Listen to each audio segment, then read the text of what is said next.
Hello students, हम लोग आज moving charges and magnetism NCERT chapter 4 में पढ़ने जा रहे हैं मूविंग कॉइल गैल्वेनोमीटर। गैल्वेनोमीटर का नाम आपने करंट इलेक्ट्रिसिटी चैप्टर 3 में सुना था। गैल्वेनोमीटर से किसी भी पाथ में करंट की जांच करते हैं। गैल्वेनोमीटर बहुत ही करंट सेंसिटिव होता है। छोटे से छोटे करंट, इवन माइक्रो में यदि करंट है उसको भी ये डिटेक्ट कर लेता है, पता लगा लेता है। अब क्या है हमारा मूविंग कॉइल गैल्वेनोमीटर? आइए, moving coil galvanometer. Galvanometer short में इसको लोग MCG भी बोलते हैं। MCG moving coil galvanometer.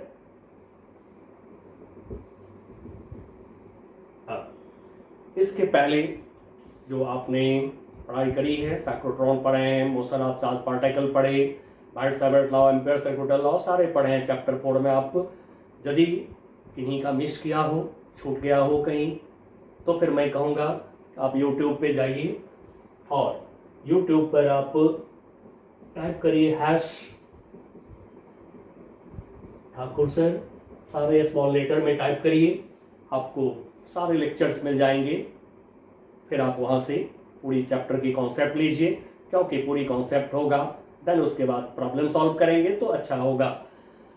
तब कोई भी इंस्ट्रूमेंट के लिए, जैसा कि हमने आपको पहले बताया है, पढ़ाया है, कि जब भी कोई इंस्ट्रूमेंट की बात हम करें, लिखें एग्जाम में, 12 के बोर्ड में यदि आप लिखते हैं तो स्टेप मार्किंग होता है बोर्ड के अंदर।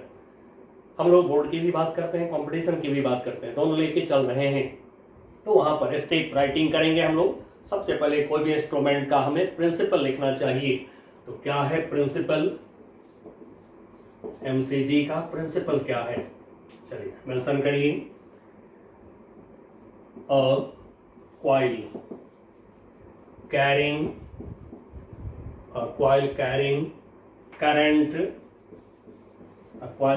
current experiences torque in a uniform magnetic field। तो जब कभी आप किसी कॉइल को जिसमें करंट है मैग्नेटिक फील्ड में ले जाएंगे, तो आपने पढ़ा है पीछे टॉपिक कि कॉइल पर एक टॉर्क लगते हैं। यही प्रिंसिपल है मूविंग कॉइल गैल्वेनोमीटर का। इसमें कॉइल है, कॉइल में करंट होता है, कॉइल को मैग्नेटिक फील्ड में रखते हैं तो कॉइल पे टॉर्क लगता है। यही इसकी प्रिंसिपल है। अब प्रिंसिपल के बाद कंस्ट्रक्शन हम देते हैं इंस्ट्रूमेंट में। ये कंस्ट्रक्शन को आपके सामने ड्रॉ करेंगे जिससे कि आप फिगर ड्रॉ कर सकें अच्छे से। और मैं सारा फिगर लेता हूं NCERT से, ये आपको क्लियर कर देता हूं, because NCERT is the best book, research book है। NCERT के नाम में ही रिसर्च है, तो ये रिसर्च बुक होते हैं NCERT। इसमें सारी कॉन्सेप्ट्स क्लियर होते हैं, अच्छे होते हैं, अप टू डेट होते हैं, इसलिए आप भी NCERT से पढ़िएगा। आइए लेते हैं हम कंस्ट्रक्शन।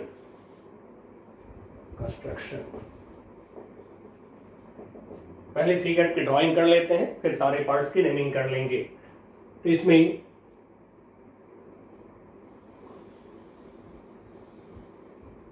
ये है एक सिलिंड्रिकल सॉफ्ट आयरन का बना हुआ कोर, जस्ट लाइक जैसे ये देख रहे हैं, ये पेन हो गया, सिलेंडर हो गया, आप ये क्रॉस सेक्शन देख रहे हैं, पेन का सर्कल देख रहे हैं, ठीक उसी तरह से समझ जाइए ये एक सिलिंड्रिकल कोर है।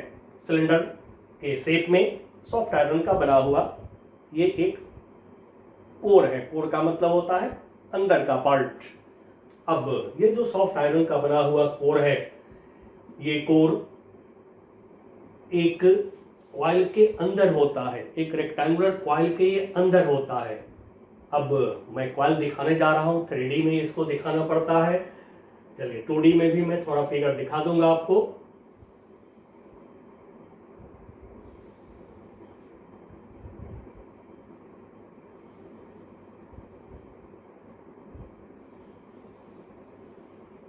ये हमने क्वाइल की वायर को टर्न को दिखाया है ऐसे, ठीक है, 3D में।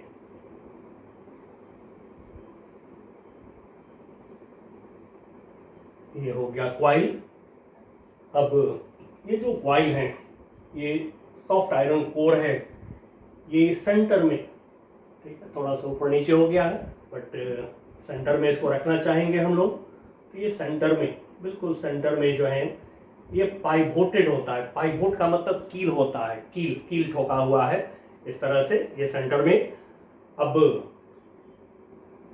इस कील से, इस पाइवोट से एक पतली स्प्रिंग, हल्की पतली स्प्रिंग, थिन स्प्रिंग जुड़े होते हैं इस पाइवोट से, और वो स्प्रिंग बिल्कुल इस तरह से कॉइल के ऊपर जो है ऐसे ये लपेटा होता है। ये है स्प्रिंग, ये स्प्रिंग कॉइल के ऊपर लिपटे हुए हैं, लपेटे हुए हैं, ठीक है। अब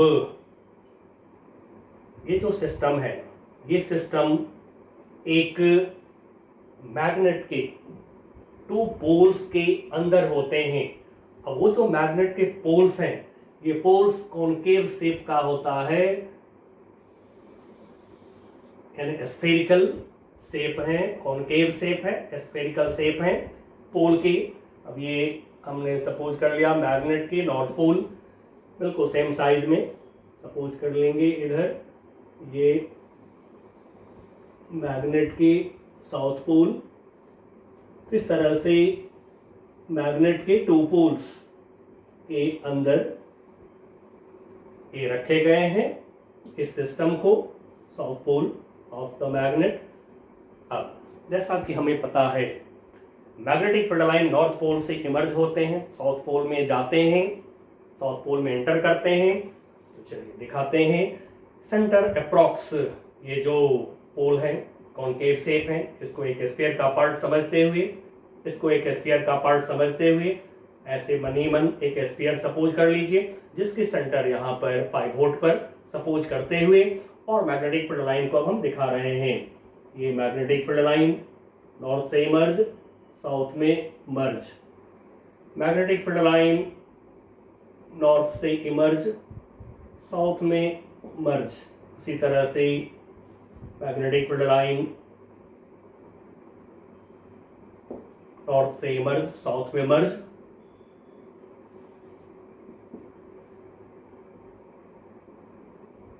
चलिए कुछ मैग्नेटिक फील्ड लाइंस को दिखा दिए हैं, ठीक है, बहुत ज्यादा की जरूरत नहीं है।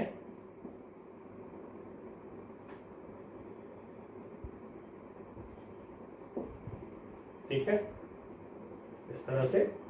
बट जितना फील्ड लाइन यहाँ लीजिएगा उतना ही इधर दिखा दीजिएगा, बेटर फिगर। जैसा कि मैंने कहा, थोड़ा एनसीईआरटी से आप देख लीजिएगा एक नज़र फिगर को। ये ले लिया हमने। अब ये जो मैग्नेटिक फील्ड लाइन है, ये बहुत इंपॉर्टेंट है, यहाँ पर गौर करिएगा। ये मैग्नेटिक फील्ड लाइन जो है रेडियल है, रेडियस के अलाउंग है, इसलिए जो मैग्नेटिक फील्ड देता है ये नॉर्थ पोल साउथ पोल, एक मैग्नेट के 2 पोल्स, इस मैग्नेटिक फील्ड को भी कहते हैं radial magnetic field. Radial magnetic field होने का बेनिफिट क्या है, जो आपने पढ़ा पीछे, torque on rectangular coil. Coil के प्लेन में हम लोगों ने मैग्नेटिक फील्ड बी को रखा था, area vector perpendicular to the plane, area vector perpendicular to the plane of coil. और मैग्नेटिक फील्ड यदि क्वाइल के प्लेन में है तो वहां पर थीटा हो जाता है हमारा 90 डिग्री, और टॉर्क NIAB साइन 90 डिग्री बड़ा टॉर्क होता है। साथ में क्या है कि यदि रेडियल मैग्नेटिक फील्ड में क्वाइल आपका रोटेट करेगा तो हर समय एक न एक मैग्नेटिक फील्ड लाइन क्वाइल के प्लेन में होगा, या कहिए हर समय जो एरिया वेक्टर है ये मैग्नेटिक फील्ड पर, क्वाइल का जो एरिया वेक्टर होगा, क्वाइल की एरिया वेक्टर यानी perpendicular to the plane of the coil जो होंगे, ये हमेशा मैग्नेटिक फील्ड पे परपेंडिकुलर होगा, जिससे क्या होगा, टॉर्क NIAB बड़ा टॉर्क भी होगा और कांस्टेंट भी होगा। And so concave shape of magnet लिया गया है to produce radial magnetic field. Soft iron core क्यों लिया गया है, तो सॉफ्ट आयरन के थ्रू मैग्नेटिक फील्ड लाइन जाना पसंद करते हैं। तो soft iron magnetic field line को इकट्ठा करता है, कॉन्सेंट्रेट करता है, जिससे कि मैग्नेटिक फील्ड की स्ट्रेंथ बढ़ जाएंगी। जैसा कि इलेक्ट्रिक फील्ड लाइन के बारे में पढ़े थे, number of field line per unit area यदि बढ़ता है तो वहाँ पर इलेक्ट्रिक फील्ड बढ़ते हैं। Similarly magnetic field line per unit area यदि इसका नंबर बढ़ेगा तो मैग्नेटिक फील्ड बढ़ेगा। तो मैग्नेटिक फील्ड की ताकत यहाँ पर बढ़ेंगे, स्ट्रेंथ बढ़ेंगे। इसका क्या बेनिफिट है, इसका बेनिफिट ये है कि सेंसिटिविटी बढ़ जाएंगे गैल्वेनोमीटर की। तो गैल्वेनोमीटर को सेंसिटिव बनाने के लिए सॉफ्ट आयरन कोर डाला गया है। और दूसरा पर्पस है मैग्नेटिक फील्ड की ताकत को बढ़ाना, स्ट्रेंथ को बढ़ाना। साथ में क्या है कि मैग्नेटिक फील्ड लाइन को रेडियल करना, मतलब रेडियस के अलाउंग अंदर की तरफ सिकोड़ना। तो क्या होगा, रेडियस के अलाउंग आएगा, रेडियल हो जाएंगे मैग्नेटिक फील्ड। ये सॉफ्ट आयरन का पर्पस है। ठीक है, कॉनकेव शेप लेने से रेडियल मैग्नेटिक फील्ड हुआ। रेडियल मैग्नेटिक फील्ड का फायदा क्या हुआ, तो due to radial magnetic field always magnetic field और एरिया वेक्टर दोनों के बीच एंगल 90 डिग्री बना रहेगा, जिससे टॉर्क बड़े होंगे और टॉर्क यूनिफॉर्म होंगे एंड सो रोटेशन यूनिफॉर्म ढंग से होगा। चलिए सारा डिस्कशन कर लिए, अब जरा शो करते हैं। अब एक स्केल, ये स्केल है, यहाँ पे एक स्केल हम लोग दिखा रहे हैं।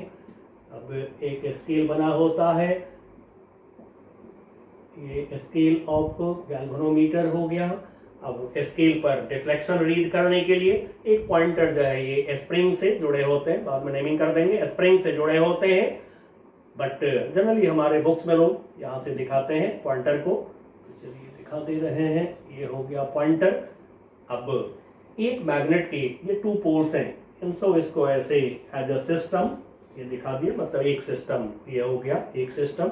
ऊपर से भी दिखाते हैं इसी बात को, ये हो गया एक सिस्टम। एक सिस्टम मतलब एक मैग्नेट है, और बेसिकली इसको हॉर्सशू मैग्नेट कहा जाता है। हॉर्सशू, घोड़े के पैर के नीचे जो लगता है शू, उसको हॉर्सशू बोलते हैं। यही शेप होता है, बिल्कुल यही शेप होता है। आइए अब इसका नेमिंग कर देते हैं थोड़ा। सबसे पहले ये जो मैग्नेटिक फील्ड है, ये magnetic field, this is radial magnetic field, radial magnetic field, radial magnetic field. ये जो पॉइंट हो गया ये पाइवोट है, दिस इज पाइवोट। चलिए एरो नहीं दे रहे हैं, थोड़ा सा फिगर पे गंदा होगा, ऐसे इशारा कर दिए, दिस इज पाइवोट। पाइवोट मतलब कील, Khunti, nail. This is coil, ये हमारा क्वाइल है, दिस इज क्वाइल, क्वाइल, ये क्वाइल हो गया।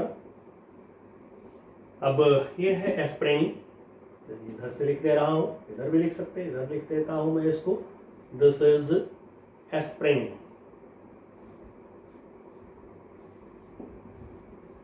Spring.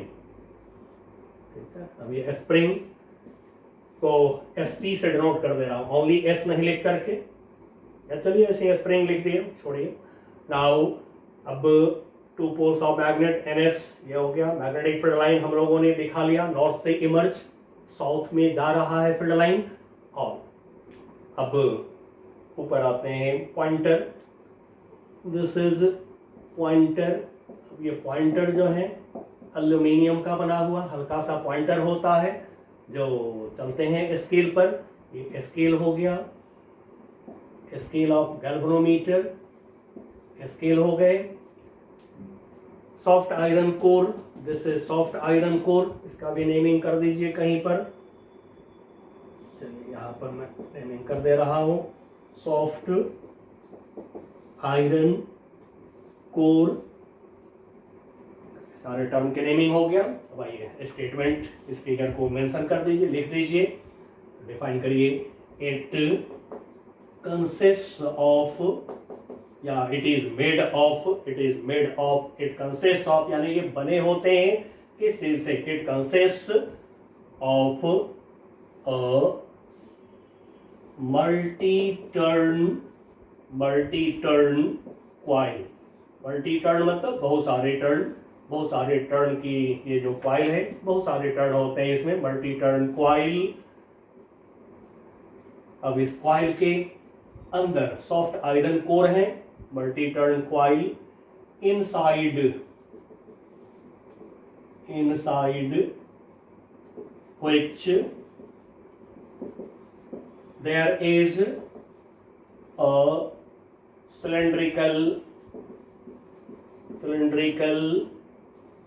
soft iron core and a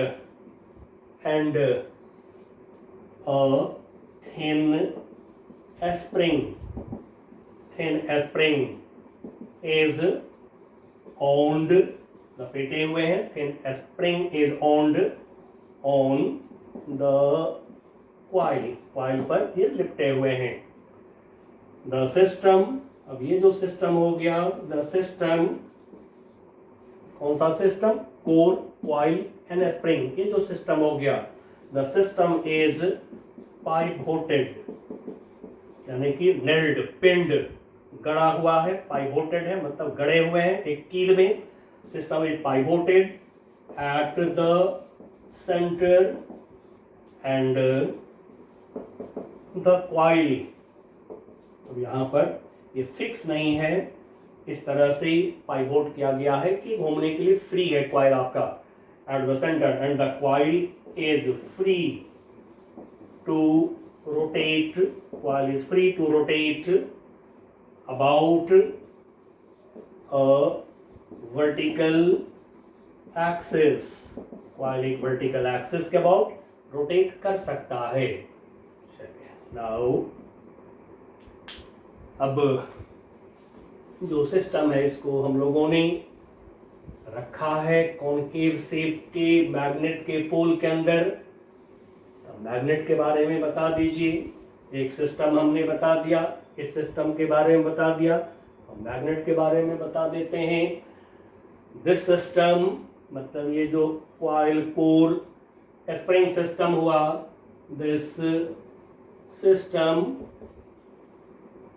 is placed between two poles N and S of a permanent magnet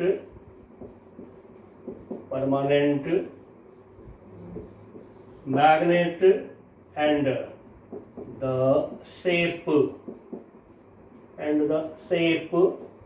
of the poles, मतलब magnet की जो poles है उसके shape is concave.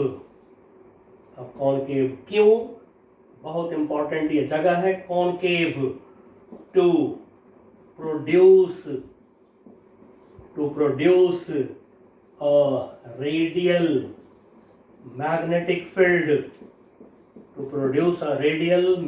Field, radial magnetic field की मैं property यहाँ पे लिखते रहा हूं। रेडियल मैग्नेटिक फील्ड की प्रॉपर्टी है कि मैग्नेटिक फील्ड, अब इसको B से मैं डिनोट कर दे रहा हूं, B is perpendicular to area vector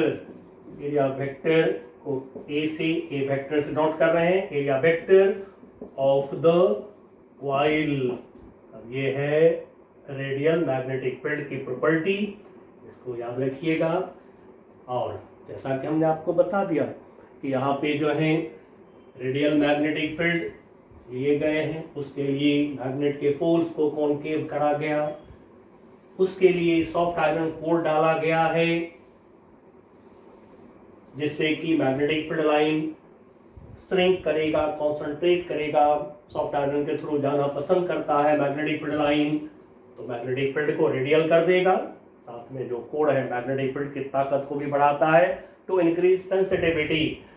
अब यहाँ पे जो परमानेंट मैग्नेट्स हमने जो बोला है, इस परमानेंट मैग्नेट के पोल्स को भी थोड़ा दिखा दें हम लोग ऐसे करके।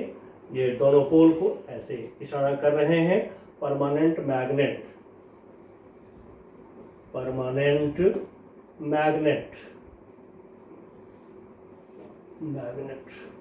परमानेंट मैग्नेट है। अब पॉइंटर स्केल को बता दें। Pointer is connected with the spring and it moves on a scale to measure deflection यानी कितने एंगल से कोई रोटेट किया, इसको डिफ्लेक्शन बोलेंगे। Deflection in the coil on passing current in coil. जब कॉइल में करंट पास करेंगे तो कितने एंगल से डिफ्लेक्शन हुआ, तो उसको मेजर करने के लिए pointer pointer is connected with the spring से जुड़े होते हैं पॉइंटर।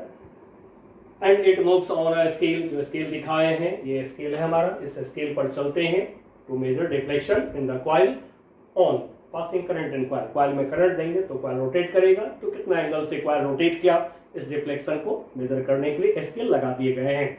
चलिए, ये कंस्ट्रक्शन हमने देख लिया। अब इसकी वर्किंग, तो गैल्वेनोमीटर में जब करंट पास कराएंगे, जिस किसी सर्किट में हमें करंट की जांच करनी है, सर्किट की किसी भी ब्रांच में हमें जांच करनी है करंट है कि नहीं। जैसे व्हीटस्टोन ब्रिज में हम लोगों ने किया था, मिडिल में लगाया था गैल्वेनोमीटर, ठीक है। पोटेंशियोमीटर में फिर वही काम किया आपने, गैल्वेनोमीटर को ज्वाइन किए, पता लगाए कि करंट पास कर रहा है कि नहीं। नल डिफ्लेक्शन हुआ तो समझ गए कि करंट अब इस पाथ में नहीं आ रहा है, तो गैल्वेनोमीटर को हम ज्वाइन करेंगे उस सर्किट में जिस सर्किट में हमें करंट का पता लगाना है, और सीरीज में ज्वाइन करेंगे। गैल्वेनोमीटर को सीरीज में ज्वाइन करे जाते हैं ताकि इससे करंट पास करे, टोटल करंट पास करे इससे। तो आइए देखते हैं working. when the galvanometer is connected in series in a circuit carrying current, then current passes in the coil, जो गैल्वेनोमीटर की कॉइल है, current passes in the coil and there is torque, यानी कॉइल एक्सपीरियंस टॉर्क, इसको tau से note कर देते हैं। Torque on the coil in the radial magnetic field,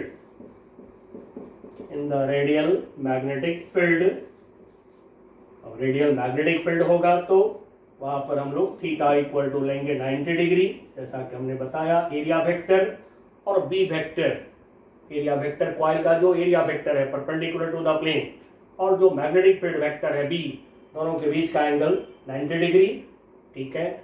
अब ये जो टॉर्क होगा, this torque tau equal to number of turn in coil, N I current in coil, current in circuit, current in coil, N I A area of coil अब यही जो area perpendicular to the plane of coil होता है जिसको area vector कहते हैं, NIA-B magnetic field, radial magnetic field in the region of the coil between the poles N and S, magnetic field is B, and sin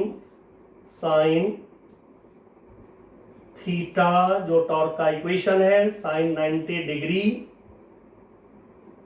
sin 90 degree जो torque का equation निकाले थे NIA-B sin theta, तो theta हो गया हमारा यहाँ पर 90 degree, and so this equal to NIA-B equation number 1। ठीक है, तो क्या लिखा हम लोगों ने, एक बार रिपीट लेते हैं। When the galvanometer is connected in series in circuit, galvanometer को सीरीज में लगाया गया सर्किट में, कौन सी सर्किट में, कैरिंग करंट, जिस सर्किट में करंट है उस सर्किट में लगाया गया। Then current passes in the coil, coil में करंट जाता है, and there is torque, torque लगते हैं on the coil in the radial magnetic field, ये जो रेडियल मैग्नेटिक फील्ड है इसमें टॉर्क लगते हैं।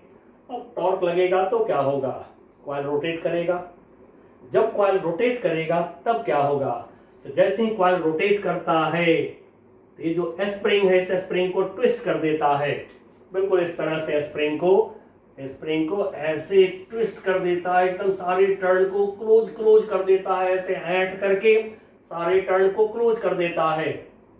ठीक है, तब सारे टर्न जो क्लोज हो जाएंगे जब, देन क्या होगा, ये उल्टा खुलने की कोशिश करेगा। जैसे एक छोटा सा एग्जांपल बता रहा हूं आप लोगों को, सब लोग बचपन में बहुत छोटे रहे होइएगा तो ये काम किए होंगे आप लोग, छोटा हेलीकॉप्टर, छोटा सा कार, छोटा सा जीप खरीद के लाते हैं, टॉय कार, टॉय जीप, जिसमें कि चाबी लगाते हैं, चाबी ऐंठते हैं, जब चाबी पूरा ऐंठ देते हैं, जमीन पे रख देते हैं, फ्लोर पे रख देते हैं, छोड़ते हैं, तो क्या होता है, वो जो कार, हेलीकॉप्टर जो भी जिसमें चाबी ऐंठ करके चाबी दिए हैं, तो उसमें क्या होता है, ऐसा ही स्प्रिंग होता है जिसको कैसे चाबी से ऐंठ करके आप इसको ट्विस्ट कर देते हैं, ट्विस्ट कर दिया, टॉर्जन मरोड़ कर दिया, इसमें टॉर्जन ला दिया, मरोड़ ला दिया इसमें, जब छोड़ते हैं तो एक उल्टा खुलने लगता है, तो वो टॉय कार, टॉय हेलीकॉप्टर भागता है। तो यही यहाँ पर होता है, जब कॉइल रोटेट करते हैं तो स्प्रिंग को पूरा ट्विस्ट कर देता है ये। अब स्प्रिंग को जब ट्विस्ट करेगा तो क्या होगा, पॉइंटर चलेगा, क्योंकि स्प्रिंग से जुड़ा हुआ है पॉइंटर, जैसे ही स्प्रिंग को ट्विस्ट करेगा तो पॉइंटर भी ऐसे चलने लगता है। अब स्प्रिंग को जब ट्विस्ट कर देंगे तो स्प्रिंग उल्टा खुलने की कोशिश करेगा, मीन्स अपोजिट डायरेक्शन में स्प्रिंग एक टॉर्क लगावेगा, जिस अपोजिट डायरेक्शन में स्प्रिंग के टॉर्क को रीस्टोरिंग टॉर्क ऑफ स्प्रिंग कहते हैं या काउंटर टॉर्क ऑफ स्प्रिंग कहते हैं। तो आइए डिफाइन करते हैं, एज द coil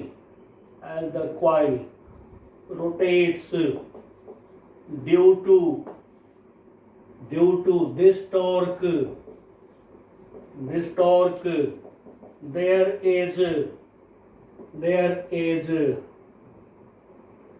torsion यानी कि मरोड़, ऐठन, there is torsion in a spring, and the spring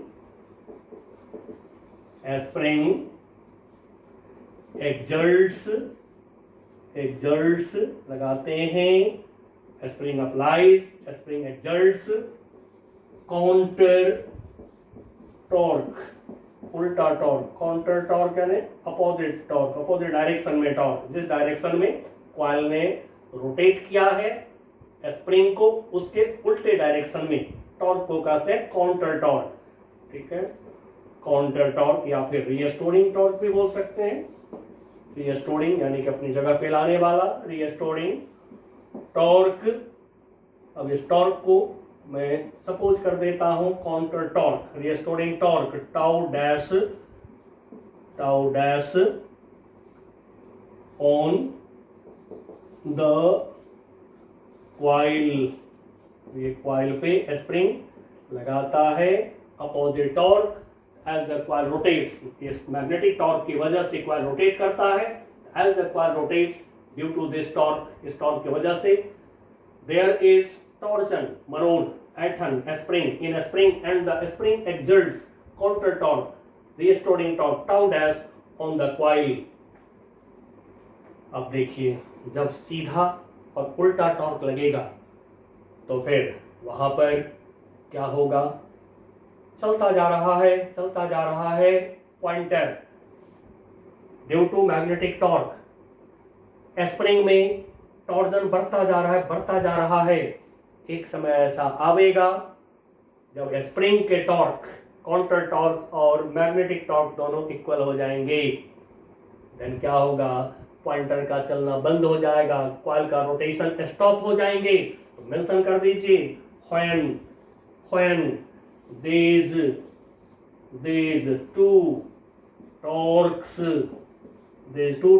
कौन torques, tau and tau dash become equal, then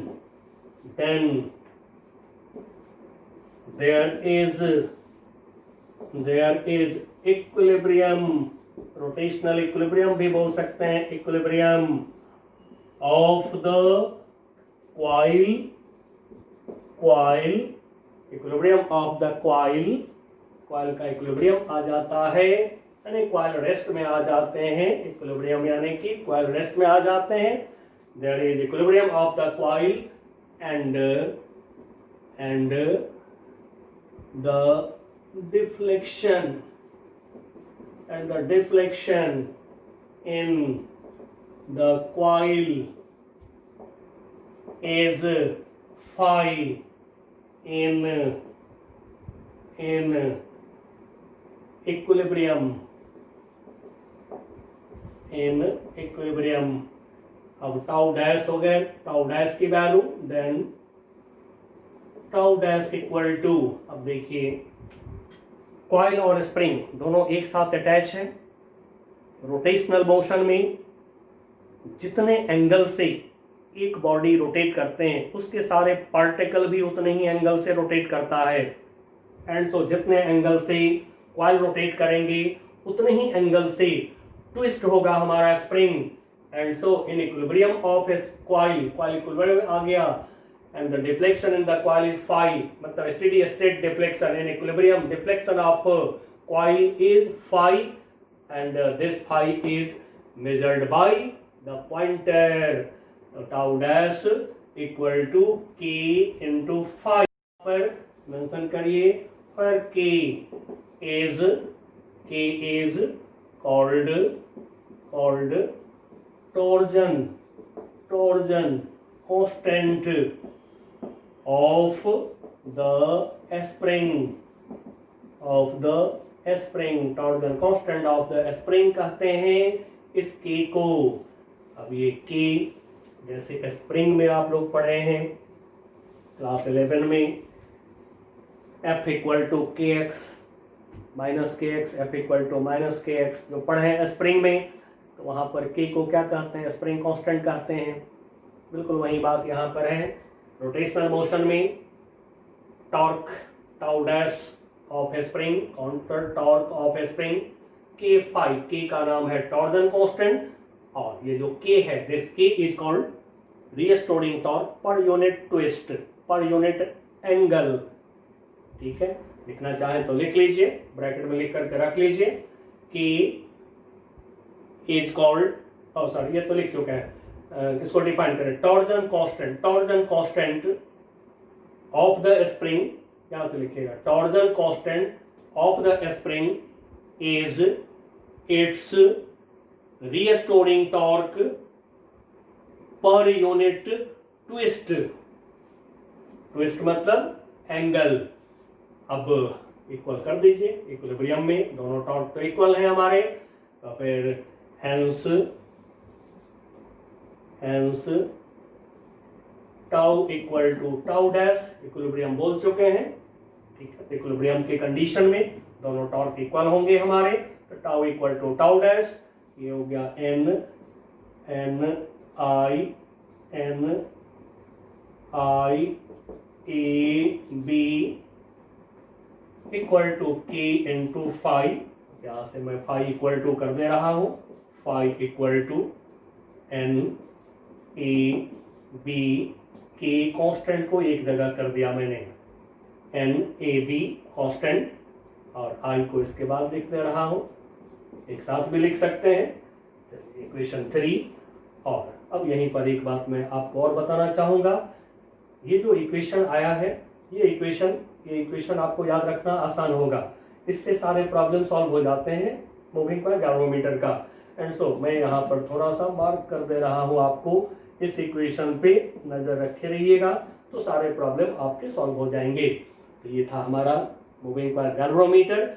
अब इसके बाद हम लोग स्टडी करेंगे गैल्वेनोमीटर की सेंसिटिविटी क्या है, सेंसिटिविटी ऑफ गैल्वेनोमीटर ये क्या होता है, यानी कब गैल्वेनोमीटर आपका ज़्यादा सेंसिटिव होगा, तो इस पर हम विचार करेंगे। आइए देख लेते हैं sensitivity of galvanometer. Sensitivity of galvanometer, ठीक है, लेकिन इसमें हमें इस इक्वेशन की जरूरत पड़ेगा, जो इक्वेशन अभी हमारे पास में आ रखा है, N I A B equal to K into phi, इसको हम लोग लिख के रख लें अपना साइड में, इसका यूज पड़ेगा। आगे देखते हैं करंट सेंसिटिविटी, करंट सेंसिटिविटी, ऐसे तो कोई पर्टिकुलर सिंबल नहीं है, बट फिर भी कोई बुक में लोगों ने इसको आई सबस्क्रिप्ट एस से डिनोट कर रखे हैं, चलिए कर लेते हैं। करंट सेंसिटिविटी क्या है, डिफाइन करिए। इट इज डिफाइंड, मैं बोलता हूं लिखिए, it is defined as deflection in coil of galvanometer per unit current in it, that is IS, this is equal to deflection, deflection को हम लोगों ने फाई सपोज करा, थीटा भी लिख सकते हैं, पर यूनिट करंट, यानी कि करंट से डिवाइड, जितना करंट पास कराए हैं कॉइल में उससे डिवाइड, ये है current sensitivity, deflection in coil of galvanometer per unit current. Unit इसका यहां से चेक कर लीजिए, इट्स यूनिट, अब ये हो जाएंगे रेडियन एम्पियर, तो यूनिट होगा रेडियन पर एम्पियर। अब जो इक्वेशन निकाले हैं एमसीसी में, उस इक्वेशन से हम लोग यदि निकालते हैं इसको, तो प्रॉब्लम के लिए आप फाइव अपॉन आई यदि करते हैं, फाइव अपॉन आई, एमसीजी की जो इक्वेशन है फाइव अपॉन आई यदि करते हैं तो क्या होगा, ये हो जाएगा हमारा एन ए बी अपॉन के, ये हो गया current sensitivity phi upon I N A B upon K. अब जरा यहां से फील करिए, यदि सेंसिटिविटी हमें बढ़ाना है, सेंसिटिविटी ज्यादा चाहिए, मतलब क्या, छोटे से छोटे करंट को डिटेक्ट कर ले आपका गैल्वेनोमीटर, मेजर भी कर ले छोटे से छोटे करंट को, तो कहते हैं कि सेंसिटिव है हमारा गैल्वेनोमीटर। तो सेंसिटिविटी बढ़ाने के लिए, IS को बढ़ाने के लिए, फाइव अपॉन आई को बढ़ाने के लिए हम क्या कर सकते हैं, तो नंबर ऑफ टर्न्स, चलिए हमने कैपिटल N लिया था, कैपिटल N ही कर देता हूं वापस से, इसको नया ना लगे इक्वेशन, कैपिटल N लेके हम लोग चल रहे हैं, capital N number of turn को ले लिए हैं, चलिए कैपिटल N कर दिया। तो नंबर ऑफ टर्न को यदि इंक्रीज करते हैं तो क्या होगा, करंट सेंसिटिविटी IS बढ़ेगा। अब क्लियरली देख रहे हैं कि ये 3 के डायरेक्टली प्रोपोर्शनल है, करंट सेंसिटिविटी बढ़ेगा जब नंबर ऑफ टर्न आप बढ़ाएंगे, एरिया बी मैग्नेटिक फील्ड ये स्ट्रेंथ बढ़ाएंगे। वही सेंसिटिविटी को बढ़ाने की बात हम लोग कर रहे थे कंस्ट्रक्शन के समय, कि सॉफ्ट आयरन कोर को डाला गया है, क्यों डाला गया, टू इंक्रीज सेंसिटिविटी। फिर सॉफ्ट आयरन कोर को डालने से मैग्नेटिक फील्ड की स्ट्रेंथ बढ़ जाते हैं, बढ़ जाने से क्या होगा, सेंसिटिविटी बढ़ जाएंगे। स्प्रिंग जो लेते हैं आप वो थिन स्प्रिंग लेते हैं, क्यों? थिन स्प्रिंग का के स्मॉल होता है, spring constant, torsion constant of spring thin spring का स्मॉल होता है, तो फिर करंट सेंसिटिविटी ज्यादा होगा। चलिए बच्चों अब लेते हैं हम लोग voltage sensitivity. Voltage sensitivity, voltage sensitivity, इसका भी कोई पार्टिकुलर सिंबल नहीं है, फिर भी मैं VS लिख दे रहा हूं। बिल्कुल उसी तरीका से डिफाइन करेंगे जैसे अभी डिफाइन किया। डिफाइन करिए, मैं बोलता हूं it is deflection per unit voltage across the coil of galvanometer, that is VS equal to voltage sensitivity deflection phi in coil of galvanometer upon V voltage, deflection upon voltage। अब इसका unit क्या होगा निकाल लीजिए। Its unit will be deflection, तो radian volt पर volt, radian पर volt लिखते हैं, इसको ऐसे लिखते हैं, जैसे इसको भी आप ऐसे लिखते हैं। रेडियन एम्पियर ऊपर ले गए नोमिनेटर में, पर एम्पियर लिखते हैं, उसी तरह से रेडियन पर वोल्ट थोड़ा ऊपर चला गया है, रेडियन पर वोल्ट। अब फिर हम इसको जो MCG में इक्वेशन आया है आपको, यही equation tau equal to tau dash करने से जो आया है, अब इस इक्वेशन की मदद ले रहे हैं हम लोग। तो चलिए यहाँ पर एक बार आते हैं हम लोग, और पहले थोड़ा इसको हटावे यहाँ से। नाउ अब इसको मैं ऊपर लिख रहा हूँ, VS equal to phi V के जगह पर I/R resistance of coil of galvanometer R, तो V के जगह पर I/R यूज कर दिया। R is resistance of coil of galvanometer. Now phi upon I देखिए क्या है, NAB अपॉन K लिख लीजिए, N capital N NAB upon K phi upon I को लिख लिया। Now upon R। अब एक बहुत इंपॉर्टेंट बात यहाँ पर है जिसको आप जान लीजिए। वोल्टेज सेंसिटिविटी और करंट सेंसिटिविटी, ये दोनों जो है अलग अलग फिजिकल क्वांटिटीज हैं, इनके नेचर भी अलग अलग होते हैं।